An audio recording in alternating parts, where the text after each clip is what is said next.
On réclame d'abord. Maintenant, après, on va prendre des dispositions. On ne va pas dormir. Hein. S'ils continuent comme ça, on a des moyens de les obliger et de surmonter ces difficultés qu'ils sont en train d'ériger face au... Parce qu'ils créent des conditions d'opacité. Oui. Et c'est pour ça que tout à l'heure, je vous ai entendu dire juridiquement. Oui, quand je dis juridiquement, le président ne peut pas. Le président ne peut pas convoquer un corps électoral qui n'existe pas. Puisque pour que quelque chose ait un caractère officiel, il faut que ce soit publié. Aujourd'hui, là, si on vient vous dire qu'il y a un nouveau gouvernement camerounais, vous allez prendre en compte cela alors que ça n'a pas été publié selon la procédure prévue. Je pense qu'au Cameroun, c'est quand il y a un nouveau gouvernement, il y a un décret présidentiel qui est publié au journal officiel, c'est lu à la radio, à la télévision. Oui. C'est publié. Vous comprenez? Et donc, le corps électoral camerounais, mais c'est cette liste qu'on envoie de la base vers le sommet. C'est pour ça, aujourd'hui, j'ai fait une publication sur ma page, le schéma qu'on vous... On n'a pas eu le temps de la lire. Oui, voilà. Pour démontrer que la loi dit que les informations partent des antennes communales, des 360 antennes communales de l'ECAM, vers d'abord les 58 départements, les agences départementales de l'ECAM, et par la suite vers les 10 délégations régionales de l'ECAM, et ensuite chez le directeur général de l'ECAM. Et la loi dit que donc une fois que le directeur général de l'ECAM a les 58 fichiers électoraux départementaux, il établit, c'est la loi qui le dit, hein, établit la liste électorale nationale. Donc, en mettant en place un fichier électoral national et qu'il doit rendre public, c'est la loi qui le dit. Oui. Au lieu de faire ça, lui, il récupère ça, il ne rend pas public. Ça veut dire qu'il écarte le peuple camerounais qui doit être au courant de l'information et il reprend l'information, il bloque à son niveau et il décide donc de saucissonner. Moi, j'ai utilisé la fragmentation, le terme fragmenté. Il fragmente ça à nouveau en 360. Ça veut dire qu'il fait le contraire de ce que la loi a prévu. La loi a prévu qu'on part d'un grand nombre de 360 à une seule liste, mais lui, il décide donc de partir d'une seule liste et il fait le cheminement inverse. Il les éclate en 360 et il les renvoie aux mêmes personnes qui lui ont envoyé. Et tout ça pour que ça ne sorte pas de l'ECAM, du cadre de l'ECAM. Et il imprime et il affiche dans 360 antennes communales. Et il n'affiche même pas partout. Il y a des endroits où vous venez, on vous demande votre carte d'identité. Une dame se lève là, elle part dans un bureau, elle feuillette un registre et elle vient vous dire que voici votre nom, venez voir. Vous voyez, vous regardez votre nom et puis elle vous remet votre carte, vous partez.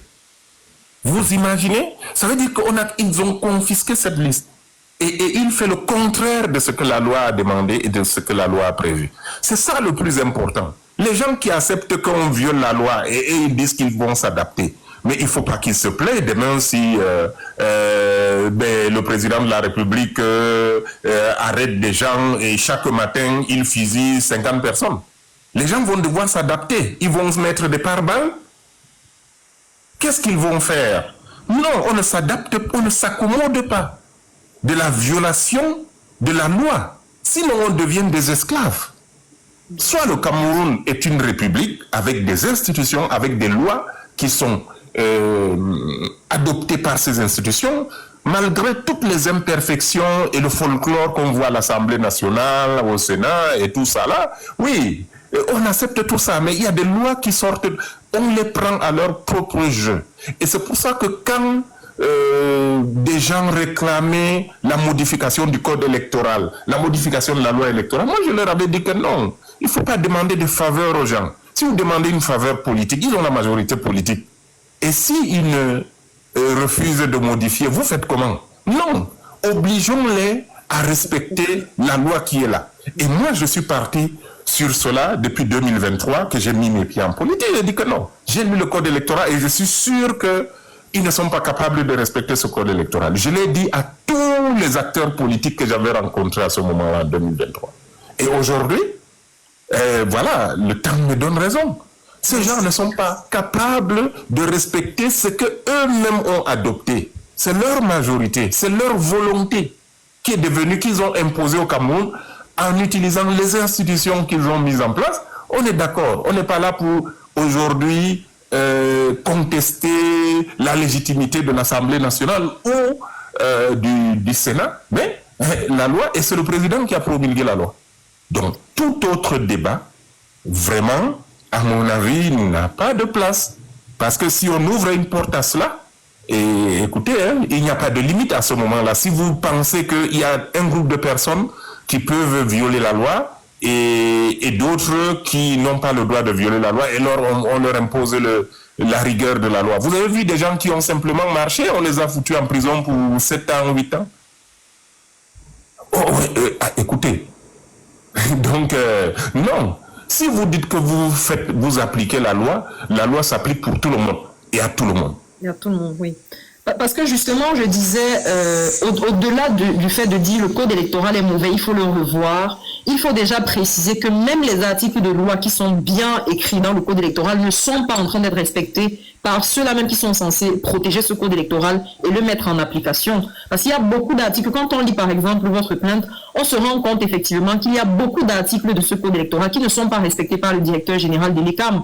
Donc, on pourrait dire que la fraude est déjà en marche depuis. Non, c'est le centre de la fraude. Au départ, quand moi j'ai commencé à parler de la liste électorale nationale, personne n'a compris l'importance. J'ai fait le tour de tous les acteurs politiques.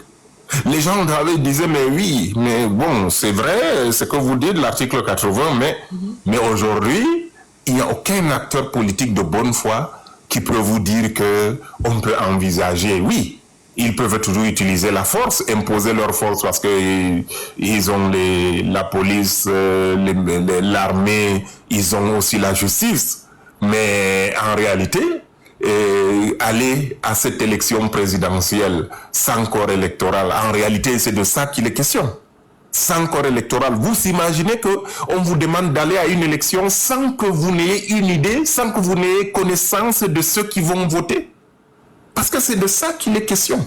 Le corps électoral doit être mis à la disposition de tout le monde. Les candidats doivent savoir.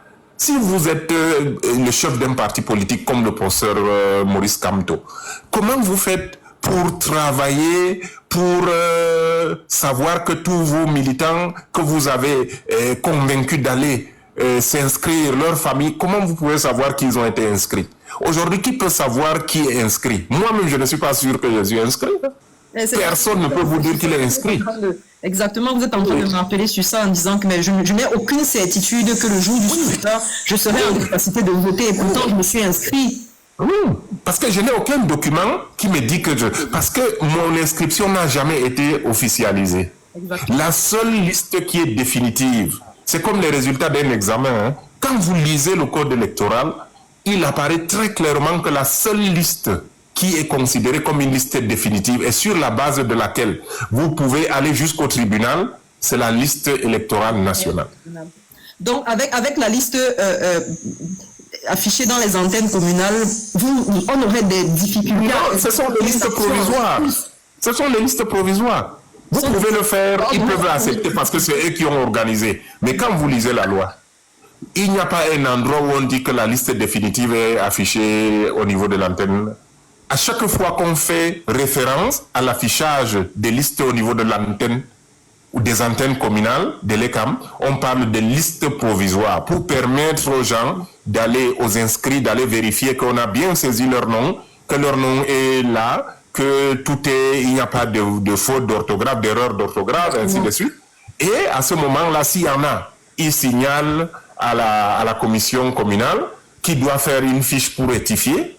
Et après, on rectifie dans le fichier. Mais il n'y a pas un endroit. Maintenant, une fois que toutes les rectifications ont été faites ou auront été faites, on envoie le fichier au niveau départemental. Et chaque département prend les fichiers de la commune qui compose ce département et envoie donc au niveau de la région. Nous avons 58 départements. Donc les 58 départements consolident les fichiers et les envoient au niveau des 10 régions. Et maintenant, les 10 régions prennent ces fichiers, les envoient au directeur général. La loi ne dit même pas à la direction générale. Au directeur général de l'ECAM, qui établit donc la liste électorale nationale avec toutes les données qu'il reçoit et le rend public. Mais les gens sont sur des questions de forme. On dit oui, il fallait aller là-bas. On ne va pas quitter sur ça parce que le but, c'est de pouvoir aujourd'hui, tout ce qu'on fait là, c'est de garantir aux Camerounais que on va avoir une visibilité nette lors de la prochaine élection présidentielle. Il n'y aura pas un PV qui va manquer. On va voir tous les PV dans tous les bureaux de vote. Et le soir, à minuit ou à 1h du matin ou à 2h du matin, on saura qui a gagné. Et on aura les preuves de cette victoire-là. Si c'est le candidat du RDPC qui a gagné, va gagner. On aura les preuves que c'est lui qui a gagné. Et si ce n'est pas lui, on aura les preuves qu'il n'aura pas gagné. Et à ce moment-là, on va mettre ça à la disposition du peuple camerounais qui jugera de ce qu'il va faire. On va démontrer, quand s'il y a vol, on va démontrer très clairement qu'il y a vol. C'est pour ça que moi, j'ai lancé l'initiative Les hommes et les femmes d'honneur du Cameroun. Et on va mettre en place, on travaille sur une plateforme qu'on va mettre en place qui va permettre à tous les volontaires de s'inscrire. Vous savez, dans chaque bureau de vote, il y a une commission électorale chargée des comptes de vote. Et donc, cette commission-là va avoir, chaque parti ou chaque candidat peut désigner. Nous, on va constituer une base de données. C'est ça peut-être l'une des faiblesses de 2018, c'est qu'on n'a pas pu avoir. Aujourd'hui, Elecam déclare 29 500 bureaux de vote. On doit avoir au moins 50 000 volontaires qui doivent s'enregistrer. Et ce n'est pas n'importe qui. Aujourd'hui, depuis toujours, l'opposition camerounaise a considéré le rôle de représentant des partis politiques au niveau des bureaux de vote comme un rôle dévolu aux garçons de course. Non. Dans notre contexte, c'est un rôle qui revient aux cadres. Même ceux qui sont dans la diaspora, soit pendant le vote, vous venez, si vous pouvez venir au Cameroun, vous représentez un parti ou un candidat dans un bureau de vote, parce que vous savez qu'on ne peut pas vous corrompre avec 50 €, hein? Ou bien vous parrainez un Camerounais qui va aller et qui sera insensible. Ils n'auront pas suffisamment d'argent. Dès que vous mettez même la barre même à 500 000 par personne, ils n'auront jamais l'argent pour payer 500 000 à 30 000 personnes ou à 50 000 personnes. Exactement. Donc, il faut qu'il y ait des gens d'honneur et il y a des syndicalistes parmi les enseignants qui souffrent, parmi ceux qui sont dans le métier de la médecine. Il faut que tous les Camerounais, tous ces jeunes étudiants qui n'ont pas d'avenir, on leur dit venez travailler pour l'avenir de votre pays. Et si tout se passe bien, mais chacun investit pour l'avenir. Voilà l'idée un peu qui va être là. Et on va travailler là-dessus. C'est pour vous dire un peu que malgré tout ce que Elecam va faire, il va falloir seulement que maintenant ils arrêtent les gens avec les mains. Parce qu'on va s'organiser de telle manière que ça sera extrêmement compliqué. Le matin du vote, vraiment, on aura la liste de tous les bureaux de vote, les 30 000 ou bien combien, on aura ça, je ne sais même pas, peut-être dès qu'ils vont ouvrir à 9 h du matin. Vous comprenez? Et ça sera mis à la disposition des Camerounais. Nous nous organisons, d'autres vont s'organiser, on va travailler en bonne intelligence avec les partis d'opposition sincères, et on les connaît aujourd'hui, les autres partis d'opposition qui sont sincères, les opposants qui sont sincères. On les connaît. On n'a pas besoin de les nommer. Bien voilà, sûr. vous comprenez? Voilà. Exactement, Voilà. ça va de soi. J'aimerais dire, vous avez dit quelque chose d'important là. Alors, une chose est sûre, ils vont tout faire pour continuer de frauder. Tout dépendra maintenant de notre capacité à nous constituer en bloc populaire afin de résister. Parce que moi, le mot que j'ai envie de dire en ce moment, c'est résister. Et on voit que vous le faites déjà assez bien parce que vous ne lâchez pas prise, vous continuez. À chaque fois qu'ils mettent des bâtons dans les roues d'une certaine manière, vous leur opposez la loi et vous ne vous arrêtez pas. Dans le communiqué, justement, vous avez parlé de la différence entre afficher et rendre public. Et vous avez pris le cas, par exemple, de la Côte d'Ivoire, du Sénégal et ainsi de suite. Mais est-ce qu'on peut s'attendre à ce qu'il fasse ce sursaut de la modernité-là? Je parlais de ça avant que vous arriviez. Non, ce n'est même pas un sursaut. En réalité, c'est quelque chose, l'ONEL le faisait, hein, l'ancêtre de l'ECAM avait mis le fichier électoral sur leur site internet. Voilà, ok. Non, il y a une volonté, ce n'est pas un sursaut pour la modernité, c'est quelque chose qui est voulu. En réalité, c'est le processus, la fraude est construite à partir de la non-publication de cette liste. C'est pas une question qu'ils sont archaïques, hein. Cette archaïsation, le terme que j'ai utilisé, est volontaire. Ce n'est pas quelque chose que c'est des ploucs, c'est des gens qui ne... Non, il y a des milliards. Ils travaillent avec 2 sociétés allemandes qui sont grassement payées et qui ont toutes les technologies qu'il faut. Aujourd'hui, s'ils veulent mettre à la disposition des Camerounais la possibilité, s'ils veulent donner la possibilité aux Camerounais de consulter leur présence sur la liste électorale, ils peuvent le faire, hein, en un clic. Hein. Ils ne veulent pas le faire. C'est un refus. C'est délibéré. Et c'est ça le problème. Donc maintenant, comme je dis, au-delà de résister, c'est peut-être un terme, mais moi, je pense que à l'intérieur, il faut leur opposer l'intelligence. Oui. Il faut qu'on leur oppose l'organisation et l'intelligence. Parce que c'est l'intelligence, il faut qu'on leur montre que nous sommes plus intelligents qu'eux. C'est un concours d'intelligence d'abord. Et je pense que dans l'opposition, il y a tellement d'intelligence. Parce que ceux qui sont de l'autre côté, bon, ils ne sont plus habitués à travailler pour manger. Hein. Ils ne sont plus habitués à se battre pour gagner leur vie. Et beaucoup qui étaient intelligents et qui ont intégré ce système-là sont devenus, ont perdu leur intelligence. Et vous savez, hein, vous avez beau être intelligent, mais quand on vous met dans un cadre, dans un environnement où l'intelligence n'est pas valorisée, mais vous devenez comme les autres. Vous prenez malgré vous prenez la couleur de l'environnement. Vraiment, je pense aujourd'hui qu'on peut leur opposer de l'intelligence, de l'organisation, parce que l'intelligence permet de s'organiser. Les gens parlent d'argent. On n'a pas besoin d'argent pour gagner, pour renverser et gagner la prochaine élection. Quand je dis on n'a pas besoin d'argent, on n'a pas besoin de milliards. Parce que si vous avez 50 000 volontaires, mais écoutez, c'est des gens qui sont capables, chacun d'avoir un téléphone pour faire ce qu'il y a à faire, chacun d'acheter son sandwich, chacun là où ils ont besoin de 10 milliards pour acheter des gens pour aller dans les bureaux de vote. Vous comprenez? Ou de payer les motos pour aller rouler dans les... On cherchera des Camerounais qui sont conscients de la situation de leur pays et qui peuvent accepter d'investir de leur personne, de leur temps, de leur énergie, parce que il faut s'entraîner. Hein. On va avoir des dimanches d'entraînement pour les élections au niveau de ce qu'on organise. Il faut que les scrutateurs apprennent 2 ou 3 dimanches avant dispersés, hein, avec un peu d'écart dans le temps. Il faut qu'ils simulent, ils se réveillent un dimanche, ils considèrent que c'est un jour de vote, ils doivent savoir que la veille, ils ne doivent pas manger n'importe quoi, ils ne doivent pas boire n'importe quoi. Même pour les pauses pipi doivent être réglées. On doit s'organiser à la minute près et qui doit faire quoi, comment on doit procéder. Et je pense que on peut le faire. En tout cas, on va essayer de le faire. Et moi, j'ai foi que le moment venu, les choses vont se mettre en place si les efforts nécessaires, la préparation nécessaire est faite. Bien sûr, Monsieur Abdourahmane. De toutes les manières, on va vous réinviter pour que vous nous expliquiez très bien ce que vous êtes en train de mettre sur pied. C'est très important. Et je pense qu'il y a beaucoup de petits groupes comme ça qui se constituent afin qu'on coalise un peu toutes ces forces-là pour arriver à faire quelque chose de consistant. Donc, on va vous réinviter. Vraiment, c'est un plaisir de vous avoir. Depuis la première fois qu'on vous a invité, moi, vraiment, je suis scotché à votre page et vos publications me permettent de voir un peu comment les choses évoluent. Donc, je pense qu'il y avait ouvert son micro, il voulait dire quelque chose. Wamakoul? Oui.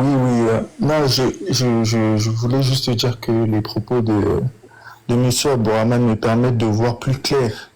Parce que là, maintenant, on a la confirmation que, délibérément, le directeur de Délécam, il a les informations en sa possession très détaillées.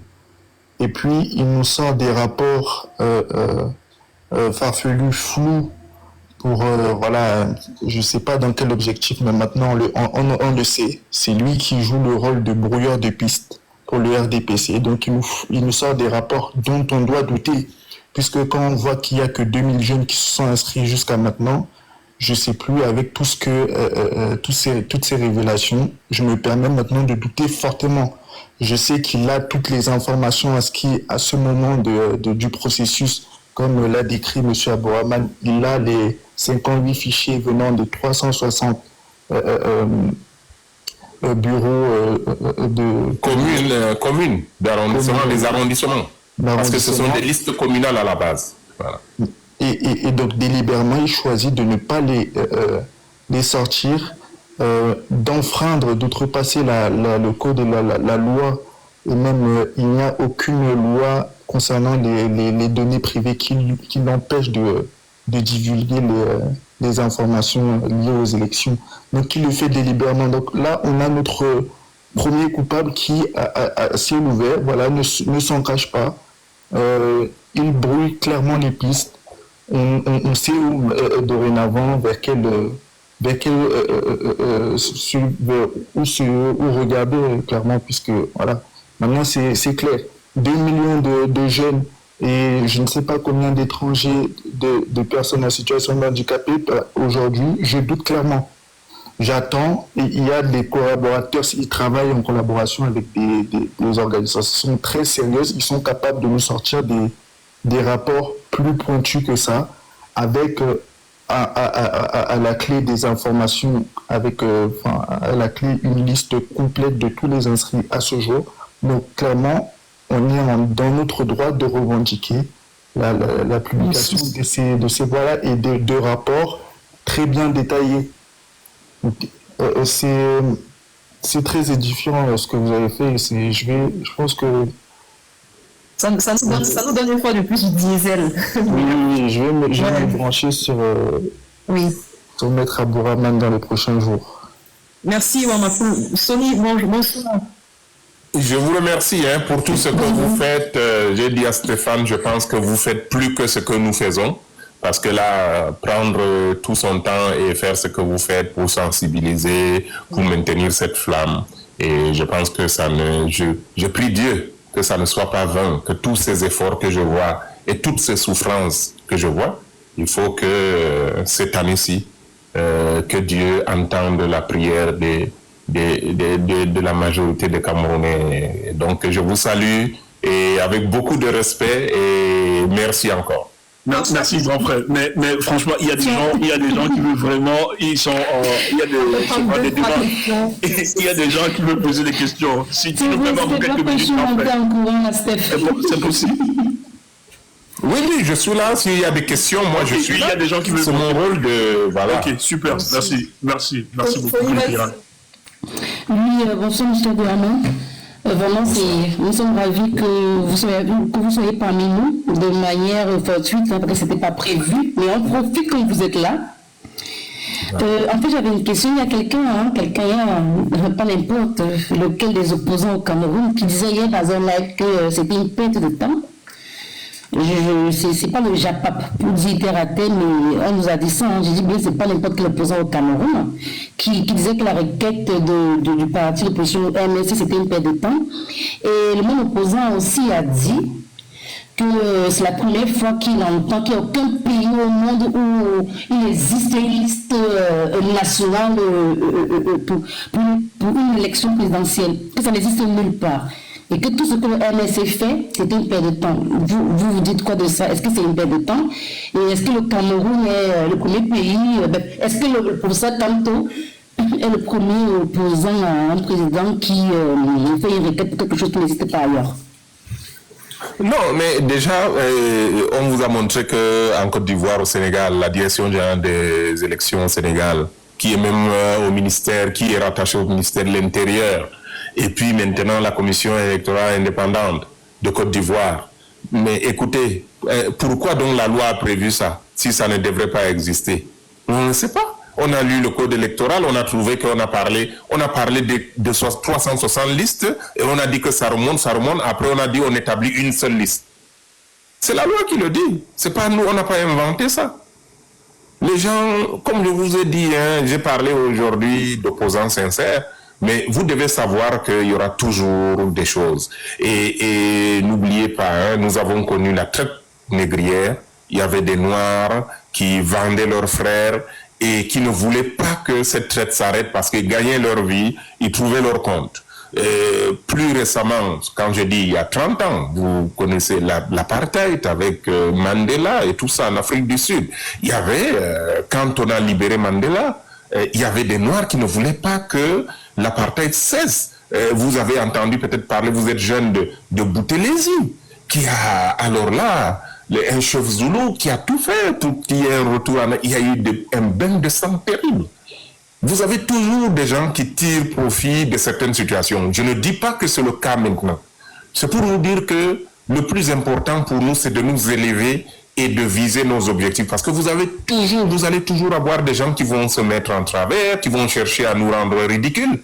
J'ai vu un monsieur qui travaillait à Elecam, qui s'est permis de prendre ma requête et de m'être programmé pour échouer. Ce monsieur travaillait à Elecam, on l'a viré de là où il s'est plaint, il pleurniche partout. Et après, moi-même, il m'a déjà expliqué sa situation. Mais aujourd'hui, il fait tout pour rentrer dans les bonnes grâces de ces gens-là. Vous savez, il y a des gens qui vivent comme ça, au crochet, et qui vont chercher à nous tourner en dérision, à nous rendre ridicules. On ne doit pas faire attention, on doit viser nos objectifs. Et vraiment, c'est une perte de temps. Mais maintenant, vous pouvez de temps à autre leur répondre. Hein. Là, vous leur envoyez, vous dites, bon, allez-y, en Côte d'Ivoire, c'est quand même un pays qui n'est pas africain, qui n'est pas loin de nous. Et on se compare d'ailleurs aux Ivoiriens. Allez voir. Ils vont marquer les noms, ils vont sur le site, ils vont taper, ils cliquent, ils vont voir. Et maintenant, vous les envoyez au Sénégal. Ce sont des pays frères. Et maintenant, vous les envoyez vers la loi. Mais qu'on change la loi. Pourquoi on vote la loi, on promulgue la loi? C'est le président de la République. Cette loi porte la signature du président de la République. Mais donc, le président donc, valide et promulgue des lois qui n'ont aucun sens, avec des choses qui n'ont aucun sens à l'intérieur. Alors là, si des gens ne savent pas faire la différence entre le singulier et le pluriel, écoutez, hein, moi, je ne sais pas quoi dire.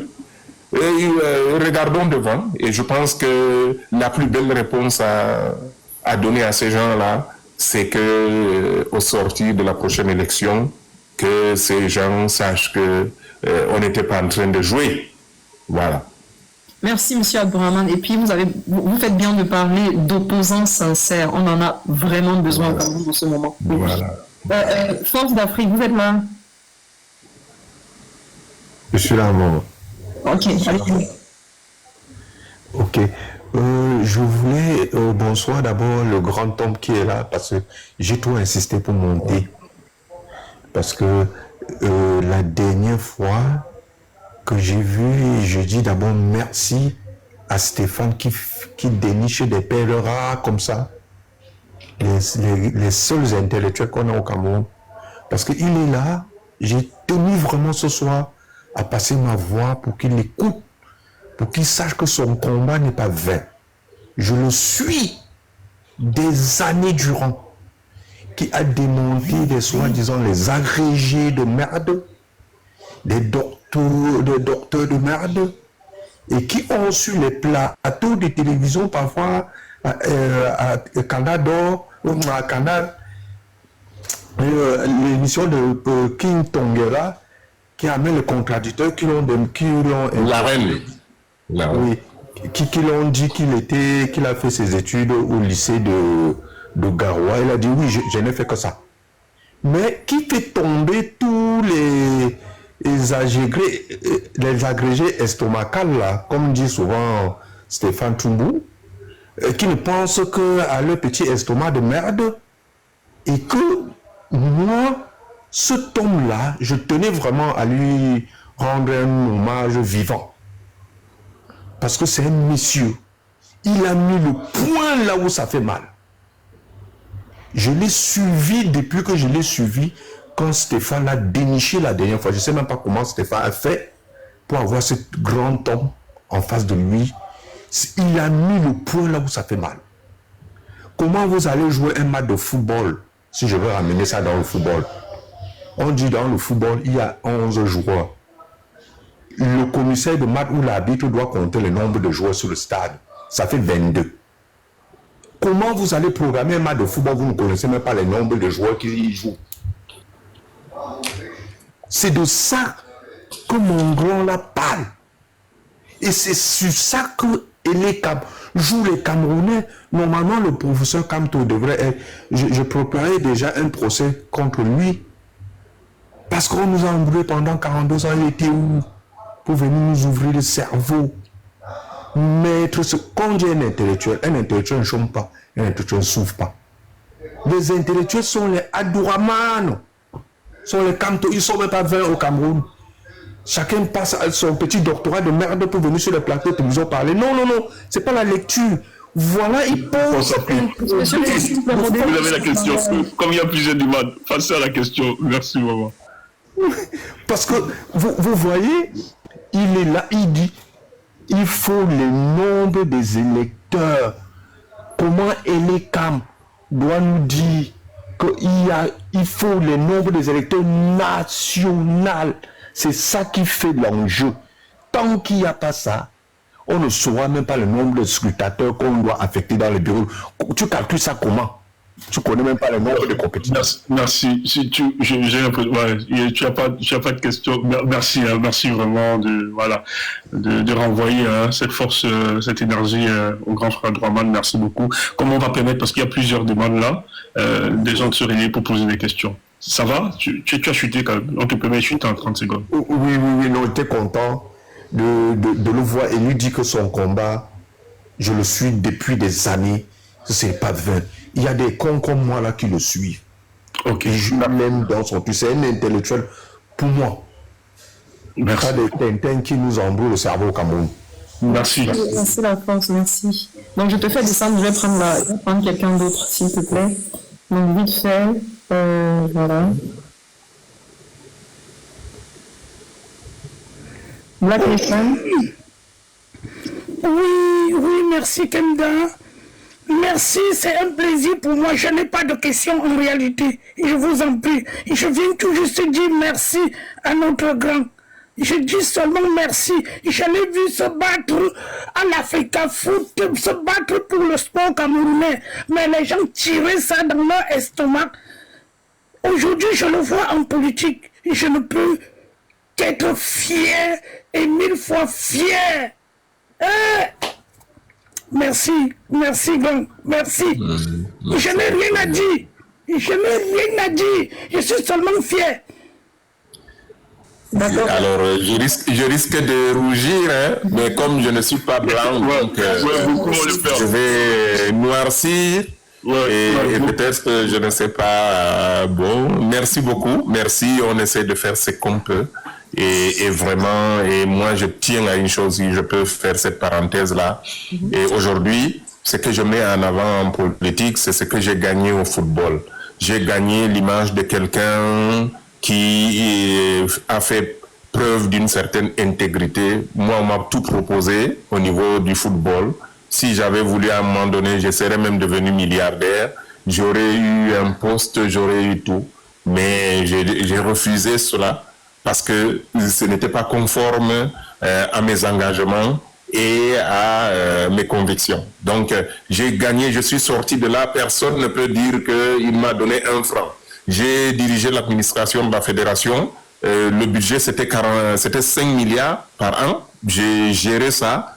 J'ai démissionné. Personne ne m'a poursuivi au quartier pour me demander quoi que ce soit. Le professeur on a essayé de le faire et je lui ai écrit une lettre et je lui ai dit, soit vous prouvez, parce qu'il a tenté un jour de me demander de justifier 6 millions. Je lui ai dit, bon, si vous comptez le nombre de milliards que moi j'ai géré là-bas, si vous me demandez 5 millions, ok. Pour deux. Donnez-moi la preuve que j'ai pris 5 millions de... Mais si vous ne portez pas cette preuve-là, si vous parlez encore de ça, moi je vous amène au tribunal. Il n'a plus jamais parlé de ça. Donc, c'est cette image de quelqu'un qui peut résister à toute forme de pression. Parce que j'ai reçu des menaces, hein, j'ai échappé à la mort plusieurs fois. On a utilisé les moyens de l'État pour m'éliminer. Donc, c'est Dieu qui n'a pas permis que je meure. Hein. Et on a même utilisé une compagnie comme Air France. Et Dieu a fait que le vol suivant, que je ne prenne pas ce vol suivant. Je suis parti de Sao Paulo pour aller à Paris pour Douala et Dieu a permis que je ne prenne pas cet avion qui est parti sur Douala et où la mort m'attendait. Vous comprenez? Donc, il y a tellement de choses. J'ai fait face à des tentatives d'assassinat. J'ai fait face à des tentatives de corruption. Pas n'importe quelle corruption. J'ai résisté à tout ça. Et aujourd'hui, je pense que cette image, cette position peut me permettre de dire aux Camerounais, faites-moi confiance et allons dans telle direction. Et c'est ce que j'essaie d'utiliser, c'est ce que je veux faire. Et c'est ce que j'ai gagné dans le foot. Et je sais que beaucoup de gens, beaucoup de Camerounais pourront écouter et prendre peut-être au moins analyser ce que moi je vais leur dire le moment venu, parce qu'ils savent que je ne vais pas dire quelque chose parce qu'on m'a proposé quelque chose dans le noir, ou bien parce que je vise un poste, ou bien parce que je sais dire aux gens, notamment au Nord, parce que mon engagement c'est pour dire à l'électorat du Nord de sortir de l'enfermement qui est le sien et qui est le leur depuis très longtemps et de regagner le jeu électoral national. Comme vous l'avez constaté en 2018, avant, depuis toutes ces années, il y a des batailles politiques, mais c'est comme si le Nord était en dehors du Cameroun.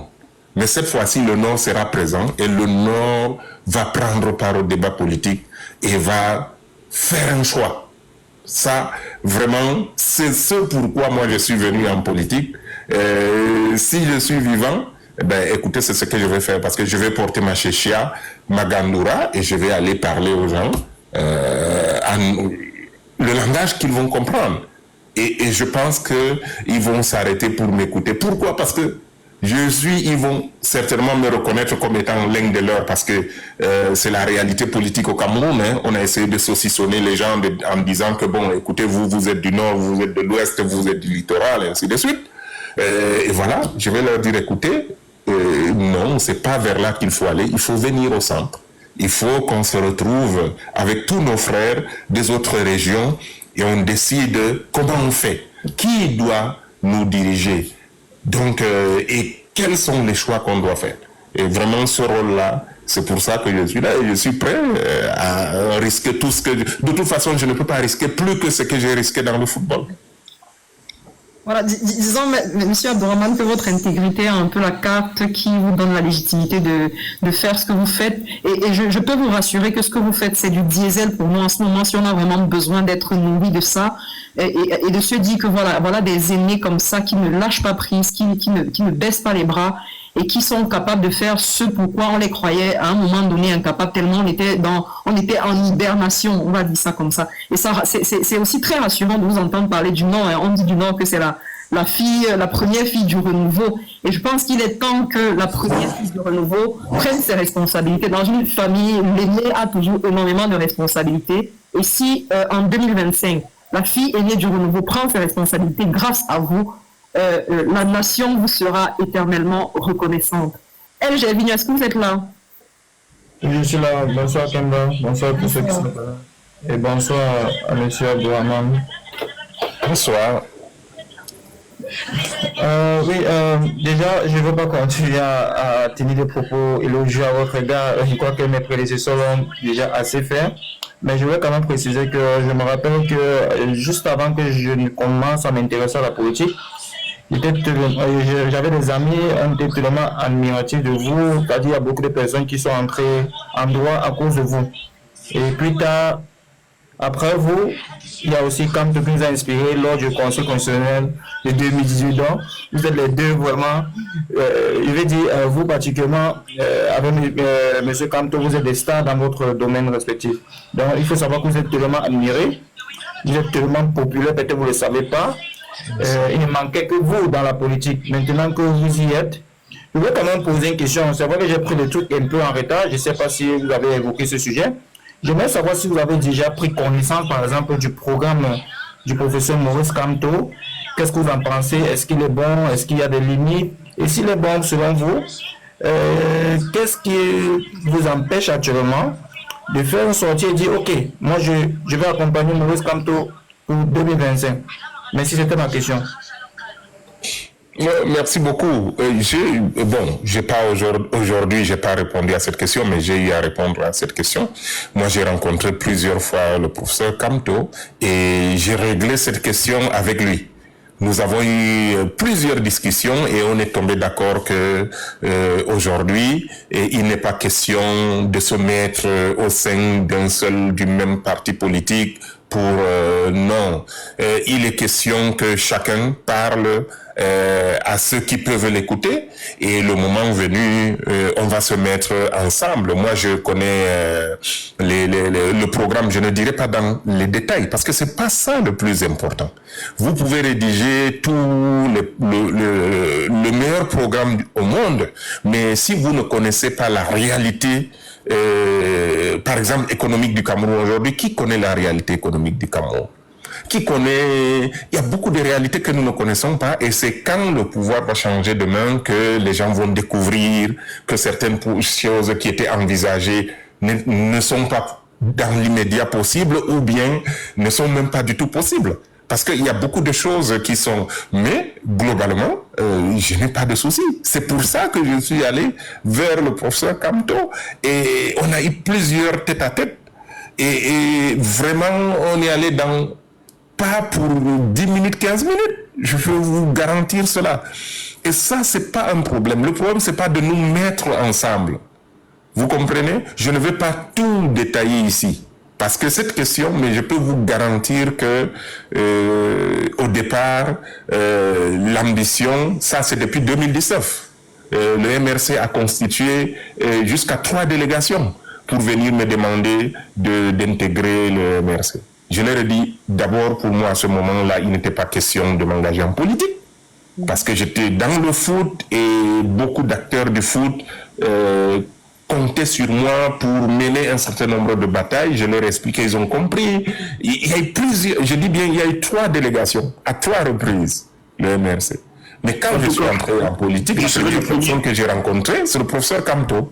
Et on a réglé cette question et il est d'accord aujourd'hui qu'on ne peut pas tous se mettre au sein d'un même parti pour des raisons que je ne peux pas évoquer ici, pour des raisons stratégiques et qui sont vraiment comprises et acceptées par tous.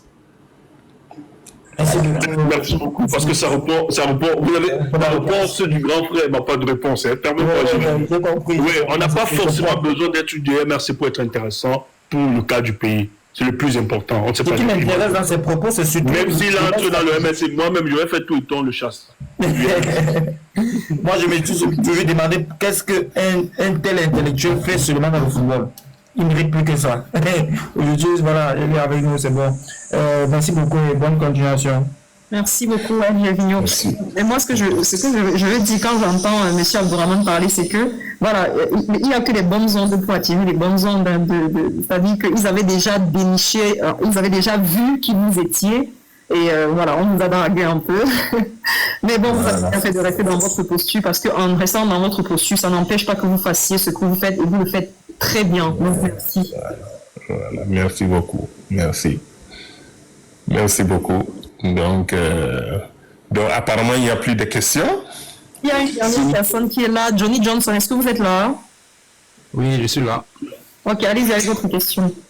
Ok, merci beaucoup de m'avoir fait monter dans votre live et ça fait un moment que je reçois des notifications en ce qui concerne ce panel et avec les réactions de Stéphane, de Kemda et tous les autres. Je veux juste dire que je suis très admiratif de ce panel et avec les différentes idées qui émergent. Et aujourd'hui, vous avez fait monter quelqu'un qui a une clairvoyance des enjeux politiques et une connaissance, une parfaite connaissance du droit en ce qui concerne peut-être le Cameroun et d'autres pays. Mais reconnaissant son talent, je veux juste aller avec quelques questions et dire, en ce qui concerne la politique, moi je pense que la politique est un jeu dans lequel on joue avec des règles. Et en grandissant au Cameroun, j'ai compris que le jeu politique n'était pas établi. C'est-à-dire qu'il y a la haine, il y a du tribalisme, il y a tout ce qui va avec. Et puis les gens vont en fonction leurs origines, adhérer à des partis politiques. Et pour moi, c'est quelque chose qui n'est pas suffisamment sain.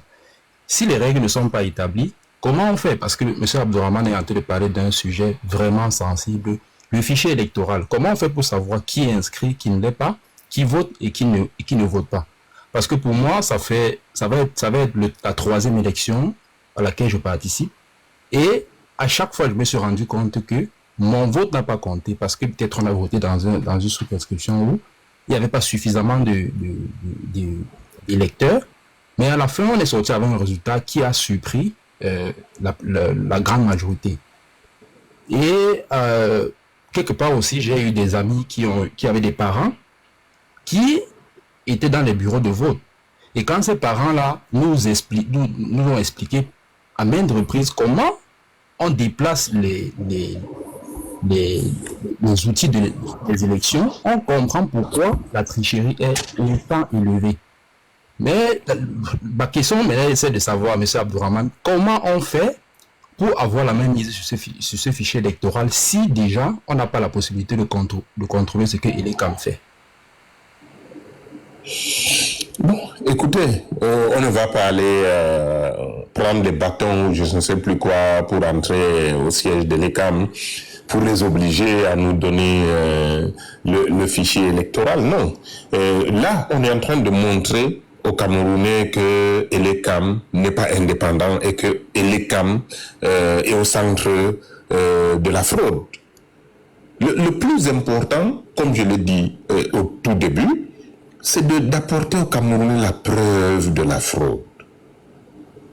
Jusqu'à présent, tout le monde a parlé de fraude, de ceci, mais on ne savait pas, personne n'a pu prouver de manière irréfutable. Personne n'a attrapé l'ECAM la main dans le sac. L'affaire de la liste électorale nationale, on les a attrapés la main dans le sac. Personne ne vous dit que la loi n'a pas demandé de publier la liste électorale nationale. Tout le monde tourne seulement. Même ce gars-là qui a dit aujourd'hui que est programmé pour échouer, il dit seulement que je n'ai pas qualité pour demander ça. Or, l'article 81 que lui-même a visé dit que tout parti politique, tout mandataire de parti politique, tout électeur. Donc, si vous avez la carte d'électeur, vous pouvez demander, faire des réclamations. Donc, je ne sais pas comment. Les gens vont toujours tourner, mais là, on les a attrapés.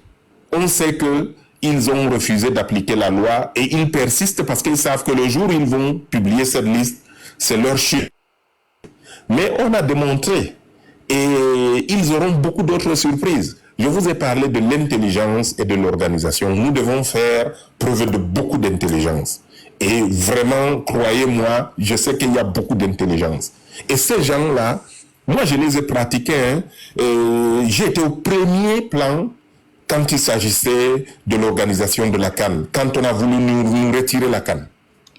C'est moi, je peux dire, qui ai sauvé la première fois la CAN.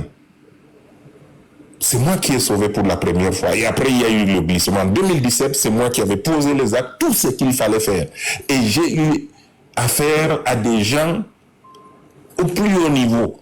Et j'ai constaté que ces gens-là n'ont pas de capacité. Ils ne sont pas aussi... Ils ont les outils de répression, mais au niveau, si vous voulez, quand vous voyez comment ils sont perdus dans certains environnements, vous sentez que non. Il y a beaucoup de choses, il y a beaucoup de gens, on vient de parler de gens qui se prévalent de certaines références académiques. Moi, ce n'est pas ça le plus important. Vous pouvez me dire que c'est vous qui êtes le professeur des professeurs. Moi, je regarde ce que vous faites et j'écoute votre raisonnement. Je vois les actes que vous pouvez poser. Et c'est à partir de là que moi, je vous classe. Vous pouvez avoir tous les papiers du monde, tous les diplômes du monde. Si ça ne reflète pas votre personnalité, et tout ça là, n'a aucune concordance avec ce que vous proclamez. Wole Soyinka a dit que le tigre ne proclame pas sa tigritude. Il faut voir comment les gens fonctionnent. Et moi, je pense qu'aujourd'hui, ceux qui sont en dehors, qui sont marginalisés, notre pays a été confisqué par un groupe de personnes, mais je pense que dans la masse que nous sommes, il y a des gens, nous avons suffisamment d'intelligence. Nous allons leur opposer cela. point par point. Abdourahmane, Vous comprenez? Voilà. Une dernière question, Johnny. Pour finir, je vais juste... Allez droit au but, s'il vous plaît, s'il vous plaît. Une question suffisamment simple. Si d'ici à là, la liste dont vous demandez n'est pas divulguée, et que l'échéance électorale arrive et qu'on doit aller voter, et vous nous encouragez à aller voter, si malgré tout ce on n'a pas eu... On va s'organiser pour que la non-publication de cette liste n'ait pas les conséquences qu'eux, ils ont prévues. Parce que s'ils refusent de publier cette liste, c'est parce qu'ils ont des objectifs. Ils visent des objectifs clairs. Et on a identifié ces objectifs-là. On va donc utiliser d'autres moyens pour empêcher que ça se réalise. Puisqu'ils créent l'opacité. Si vous n'avez pas la liste électorale nationale, vous ne pouvez pas avoir une vue globale sur l'électorat. Vous ne pouvez pas anticiper un certain nombre de choses. Et vous ne pouvez pas savoir quels sont les gens qui sont inscrits 100 fois chacun. Vous avez les charters électoraux, des gens qui comprennent et qui vont voter de bureau de vote à bureau de vote. Et c'est pour ça qu'on ne met pas l'encre indélébile. Parce qu'on dit l'encre indélébile, mais à chaque élection, tout le monde, les gens se plaignent que dès que vous lavez votre main, l'encre part. Alors que normalement, l'encre ne doit pas partir. Puisque si vous votez une fois, quand vous arrivez pour voter une deuxième fois, on doit voir. Mais là, on met sciemment de l'encre qui peut s'effacer. Mais on sait pourquoi ils font ça. Et c'est pour ça que je vous ai dit, on va trouver des solutions. Il n'y a pas de problème sans solution. S'il n'y a pas de solution, ça veut dire qu'il n'y a pas de problème. Et donc, il faut faire preuve de beaucoup d'intelligence. Et ils vont compter sur la force. Bon, si ça devient une affaire de force, mais nous, on ne va pas faire la force. Il n'y a que le peuple camerounais qui peut se lever pour utiliser la force. Et il n'y a pas un acteur politique qui peut dire au peuple, lève-toi. Le jour où le peuple va se lever, c'est pas quelqu'un qui va dire ça. Hein? Le jour où le peuple va se lever, c'est le jour où les conditions pour que le peuple se lève seront réunies. Et nous travaillons pour que le peuple sache quels sont les enjeux. Et quand le peuple va avoir la preuve que, si c'est le cas qu'il a été volé, ben écoutez, et on va voir comment le peuple va faire. Mais pour vous dire que même si on ne va pas mourir, on ne va pas aller dormir, dire qu'on a tout perdu parce qu'ils n'ont pas publié la liste électorale nationale. On démontre que c'est une violation de la loi. C'est comme la candidature du président Biya. Tout le monde dit que non, il ne doit pas être président. Bon, il ne doit pas être candidat. Mais le jour où il sera candidat, est-ce que nous, on va dormir parce qu'il est candidat? Non. C'est pour ça que moi, je n'ai jamais dit, s'il veut, il peut être candidat, si la loi permet qu'il soit candidat. Ça, moi, je n'ai pas de problème. Parce que si on commence à dire que non, il ne doit pas être candidat, ça veut dire qu'on montre qu'on a peur de sa candidature. Et le jour où le Conseil constitutionnel va valider sa candidature, on va faire comment? On aura perdu l'élection, donc, dans notre tête, avant même de la faire, avant qu'elle se tienne. Non, c'est pour ça que moi, je refuse de dire ça. Moi, il faut qu'on soit prêt à affronter, que ce soit le candidat Paul Biya, que ce soit un autre candidat du RDPC. Nous devons être prêts à battre tout candidat qui va représenter ce système qui nous a gouverné les 40 dernières années, ou les 42 dernières années, ou les 43 dernières années. Nous devons nous préparer. Que ce soit, je répète, que ce soit le président Biya ou pas. Et ce n'est que comme ça que nous irons. Et c'est la même chose, pour terminer, hein, je prends du temps, c'est la même chose pour la candidature unique. Tout le monde dit oui, tant que l'opposition, il faut une candidature unique. Non. Pourquoi il faut une candidature unique? Ce qui est impossible. On n'a aucun moyen d'empêcher qu'il y ait plusieurs candidats dans l'opposition. On l'a vu en 2004. Le porte-parole même du Front pour le changement est sorti, il a rallié le RDPC la veille de l'élection. Et dans la tête de beaucoup de Camerounais, on avait déjà perdu l'élection. Et donc, vous ne pouvez pas empêcher qu'on aille intéresser les gens pour... Non, il n'y a pas d'affaire, on laisse les Camerounais choisir. Le moment venu, tout on va dire, ceux qui vont parler vont parler. Les Camerounais vont reconnaître les vrais candidats, les vrais opposants, ceux qui portent leurs espoirs. Ils vont identifier une personne et ils vont mettre leur choix sur ces personnes. Les Camerounais sont intelligents, ils sont dotés de beaucoup de discernement. On ne peut pas, c'est pas, quand vous voyez les Camerounais parler en toute matière, mais ce ne sont pas quand même on accepte beaucoup de choses, mais le peuple camerounais, on a un pays parmi, je pense là où le peuple, nous sommes un peuple suffisamment avisé, même si nous subissons beaucoup de choses. Mais en ce qui concerne la compréhension des choses, l'intelligence, comment je peux dire, l'éveil, on est parmi les premiers en Afrique. Merci, M. Abdourahmane. Voilà un langage d'espoir. Stéphane, est-ce que tu voulais rajouter quelque chose par Makoul aussi? Oui, bon, c'est vrai qu'on ne saurait terminer sans parler sans évoquer un sujet. Bon, récemment, tu y es allé de ta prière en invitant la première fille de la Révolution à prendre ses responsabilités, chose qui était déjà faite puisque on peut citer par exemple le jeune qui a récemment dévoilé au grand jour la fraude qui commençait aux cartes d'identité, qui commençait déjà à se mettre en place du côté du Nord. Mais malheureusement, vu qu'elle est quand même protégée, on a appris récemment l'enlèvement de ce jeune homme courageux. Donc j'aimerais savoir ici par curiosité si monsieur Abdourahmane avait entendu cette nouvelle et comment il l'a reçue. Bon, ce jeune s'appelle Djubaïro. Il était apparemment encarté au SDF, après il est parti de là, donc j'ai vu, on a appris tout ce qui s'est passé. Dieu merci, on a retrouvé ses traces. Déjà, ce sont des méthodes barbares. On n'enlève pas des citoyens comme ça, ils disparaissent. Heureusement qu'il y a les réseaux sociaux, les gens ont donné l'alerte et sa maman est venue à Yaoundé, a visité des rédactions, a montré sa peine. Et aujourd'hui, on sait où il est. On espère qu'il n'a pas été torturé et on espère que ce n'est pas parce que à cause de cette histoire-là qu'on l'a arrêté, parce qu'à un moment donné, il faut qu'on dise pourquoi on l'a arrêté. Il faut qu'on dise. Donc, on attend de voir. Il faut voir plus clair. Pourquoi? Est-ce qu'ils ont des preuves concernant un délit ou un crime qu'il aurait commis? Il faut que... Vous savez, il y a tellement d'injustice. Il y a tellement de choses. J'ai lu une histoire sur la page de, je sais pas, je pense que c'est Jumento, d'un jeune qui a perdu son premier fils de 15 ans et qui allait sur la moto, qu'il transportait sur la moto et qui est tombé parce que la roue aurait éclaté et il est allé, donc le jeune homme est décédé, son premier fils, et il est allé à la gendarmerie pour déclarer et pour qu'on vienne donc faire les constats pour qu'il aille... et on l'a gardé là-bas, on a demandé qu'il paye 50 000, après sa famille est venue, on a dit même que le commandant a dit que c'est même 75 000 maintenant.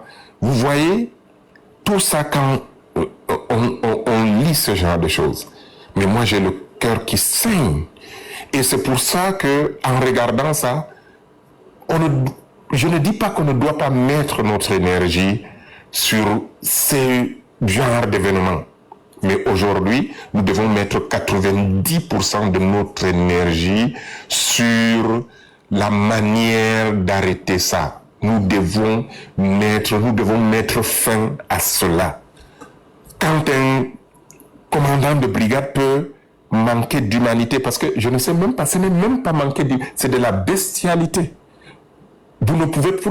Un parent qui vient de perdre son enfant d'une manière aussi tragique, et vous le taxez et vous menacez de le garder.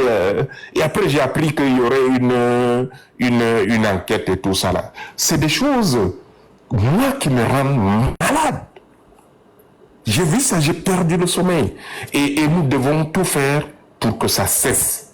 On est en 2025, mais vraiment, je ne dis pas qu'il faut abandonner les gens qui sont torturés, qui sont dans les griffes, mais pour mettre fin à tout ça, pour être sûr de mettre fin à toute cette situation, il faut qu'on mette toute notre énergie et pour que à la prochaine élection présidentielle, qu'on balaye ce système, que ce soit vraiment un mauvais souvenir et qu'on rétablisse, qu'on ramène le Cameroun, qu'on récupère notre pays et qu'on le mette, comme j'ai l'habitude de le dire, au service de tous les Camerounais, sans exclusion.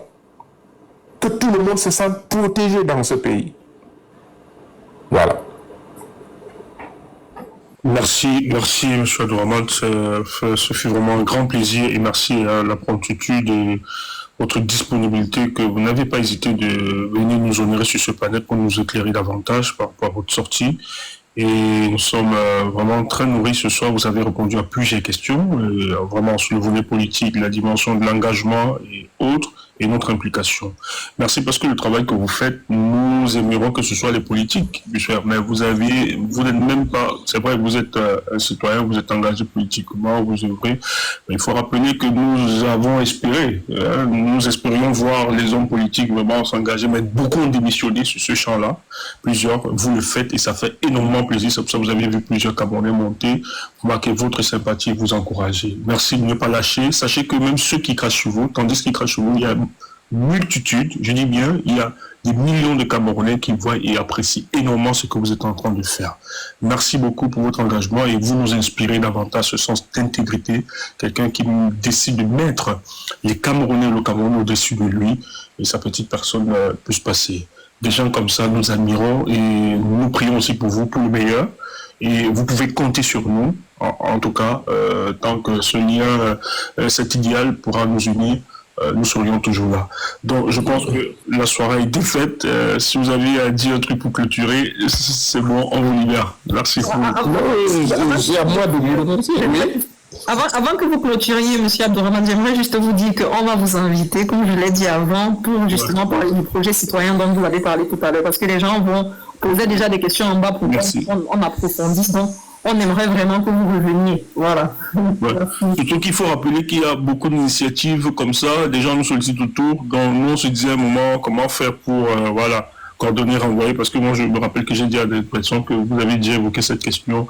Il y a quand même des jeunes au niveau de la diaspora qui ont vraiment le génie technique, qui ont mis des choses sur pied et tout ça. Ce serait intéressant peut-être de rapprocher pour ces initiatives-là. Oh bon, s'il y a des jeunes qui ont déjà des choses, vous savez, donc moi, tout ce que je fais, je ne compte pas sur. Vous savez, au Cameroun, dès qu'on se met à 2 à 3 pour mettre en place des initiatives, et écoutez, non seulement la confidentialité n'est pas garantie, mais après, vous allez marcher et vous retournez, il n'y a plus personne.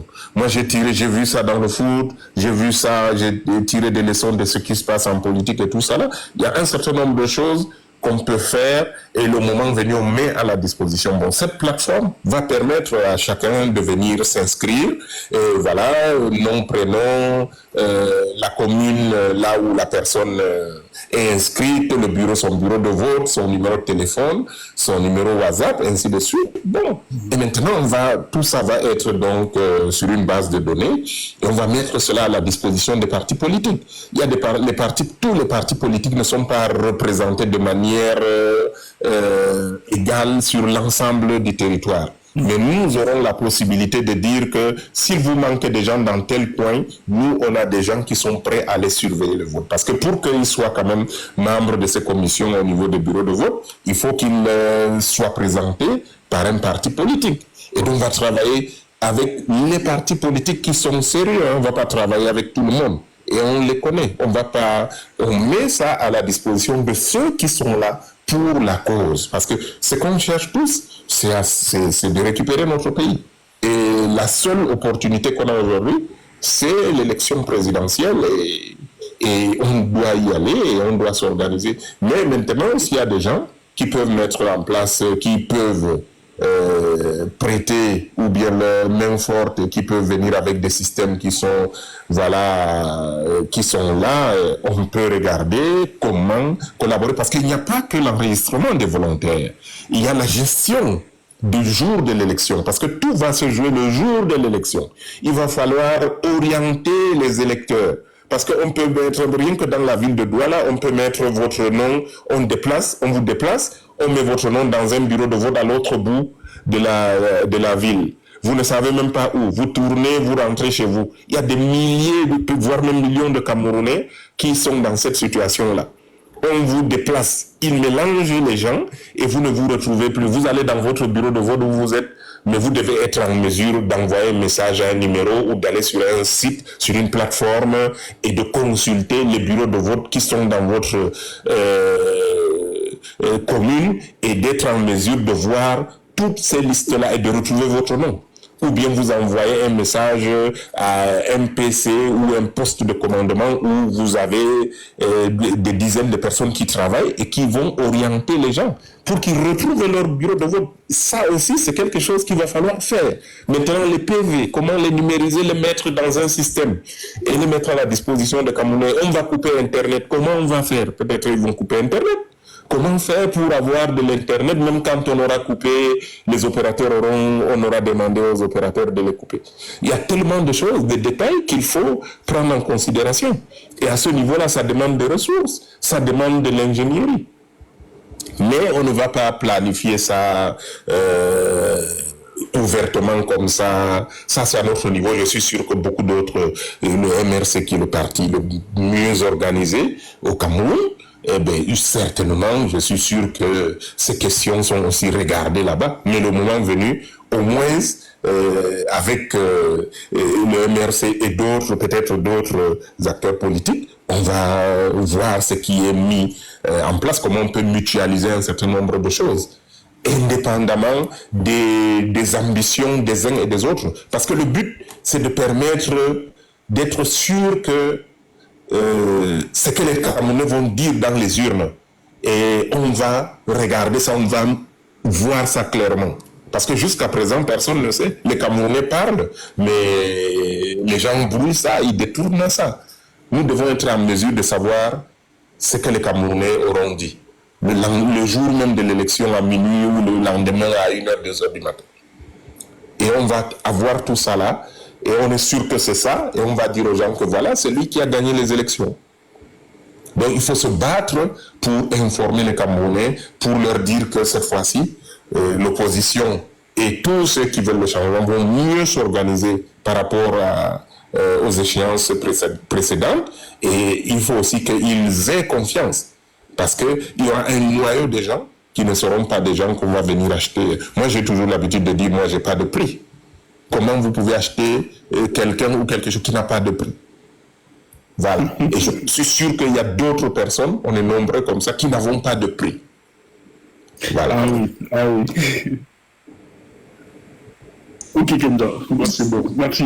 En tout cas, merci infiniment, monsieur Abdourahmane. C'est moi qui vous remercie. Vraiment, merci pour ce que vous faites. Continuez et continuons et prions, parce qu'il ne faut jamais laisser Dieu en dehors de ça.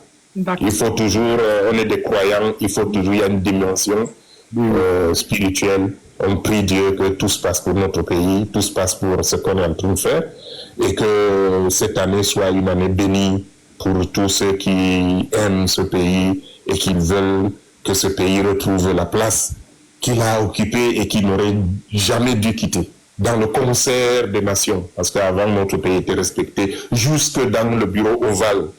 Voilà. Donc, j'espère que ça va revenir, indépendamment de tous les trucs qu'il y avait eu du système politique en place. On avait un pays qui était debout. Et donc, aujourd'hui, je pense qu'on peut le soigner, le remettre debout et laisser à nos enfants quelque chose dont ils seront fiers et qu'eux-mêmes viendront donc aussi améliorer. Mais dans le cas actuel, dans la situation actuelle, si on rate cette échéance, je ne sais pas comment ça va se passer, mais bon, on s'en remet à Dieu. Et merci encore et bonne soirée à tout le monde. Merci, monsieur Abdourahmane, merci infiniment et bonne soirée à vous. Bonne soirée, merci. Merci.